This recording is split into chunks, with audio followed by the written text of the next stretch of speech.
muertos y decenas de heridos dejó la segunda jornada de protestas palestinas contra el reconocimiento estadounidense de Jerusalén como capital de Israel. Los choques tuvieron mayor fuerza en la frontera de Gaza. Este viernes ha sido el día de ira de miles de manifestantes palestinos que tras las oraciones salieron a las calles de Cisjordania, Jerusalén Oriental y Gaza para protestar contra el reconocimiento de Jerusalén como capital de Israel. Las protestas anti-israelíes han dejado su primer muerto. De acuerdo con el Ministerio de Salud palestino, un hombre falleció al ser atacado a tiros por soldados israelíes cerca de la frontera de Gaza. Una segunda persona fue reportada muerta horas después. Según la Media Luna Roja Palestina, más de 80 palestinos resultaron heridos, tanto en Cisjordania como en la franja, por fuego israelí, balas de goma y por inhalar gas lacrimógeno. La declaración de Estados Unidos desestimó todas las decisiones positivas de la causa palestina. No ponemos todas nuestras esperanzas en el Consejo de Seguridad, sino en nuestra gente, resistencia y firmeza.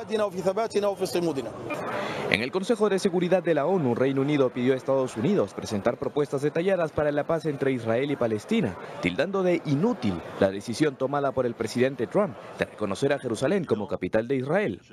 La embajadora Nikki Haley, sin embargo, acusó a la ONU de perjudicar con ataques contra Israel el proceso en lugar de promover las perspectivas de paz. Durante muchos años, Naciones Unidas ha sido escandalosamente uno de los principales centros de hostilidad hacia Israel. La ONU ha hecho mucho más daño a las perspectivas de la paz en Oriente Medio que avanzarles. No seremos parte de esto.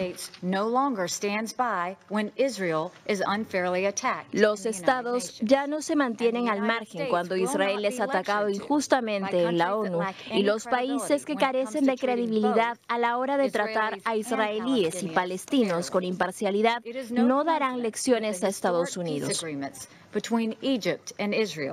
Haley también subrayó que Washington no ha tomado posición sobre los límites o las fronteras y remarcó que el presidente llamó a mantener el status quo en los lugares sagrados. Similar ha sido el mensaje del secretario de Estado Rex Tillerson en París. El jefe de la diplomacia estadounidense dijo que cualquier decisión final sobre Jerusalén no depende de su país, sino de las negociaciones entre Israel y Palestina. El presidente indicó en su declaración que su decisión de reconocer que Jerusalén es capital de Israel no indica ningún estado final para Jerusalén. De hecho, estaba muy claro, pienso, que el estado final de Jerusalén, así como las fronteras, es un asunto que quedará en manos de las partes para negociar y decidir. Para los diplomáticos de Oriente Medio, en cambio, hay un riesgo de escalada violenta que ya se está viendo a días del mensaje de Trump.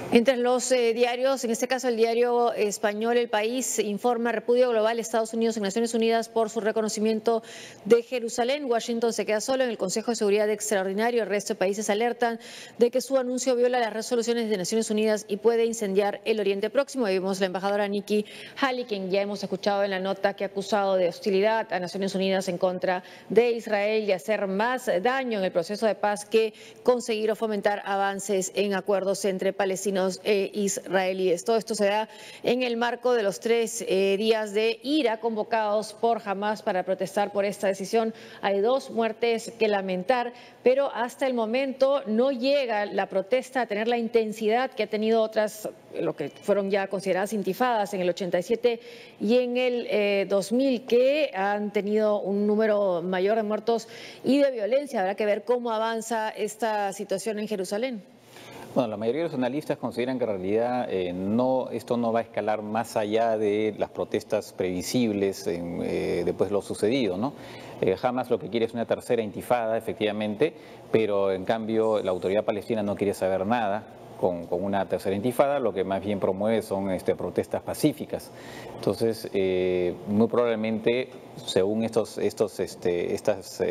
perspectivas de estos analistas, la cosa probablemente no vaya más allá, no alcance los niveles de violencia que alcanzaron otros episodios, ¿no? Bueno, se han lanzado cohetes, ¿no? Incluso que han sido interceptados, por lo menos, al menos uno de ellos han sido interceptados por Israel, y hasta ahora ninguno de los que ha llegado o ha sido lanzados ha causado muertes en territorio israelí. Lo que se comenta en algunos artículos de opinión sobre esta decisión de Donald Trump de reconocer a Jerusalén y de anunciar la mudanza de la embajada de Tel Aviv a Jerusalén es que lo hace sobre todo para contar o seguir contando con el apoyo de la base evangélica, la más conservadora en Estados Unidos.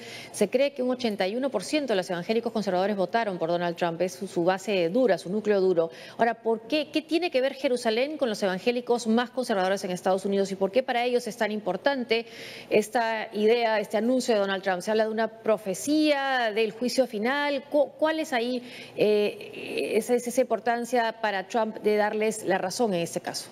Bueno, en realidad, más allá de Jerusalén, para los evangélicos más conservadores, es importante que Israel se expanda, porque eso sería un indicativo de la próxima venida de Jesús, ¿no? De una segunda venida de Jesús. Es muy importante como condición de que Israel se expanda. Por eso es que también la guerra de Irak, lanzada por Bush, de alguna manera fue alentada por un lobby evangélico. Y entonces, y ese sector tiene mucho poder. Lo interesante es que son los evangélicos que están, que promueven mucho la política israelí, contrariamente a los judíos norteamericanos. Los judíos norteamericanos tienen una posición más bien favorable a la solución de los dos estados y son muy críticos respecto de las políticas que se están llevando a cabo en Israel respecto a los palestinos, ¿no? Es una cosa curiosa, pero es efectivamente lo que está sucediendo, ¿no?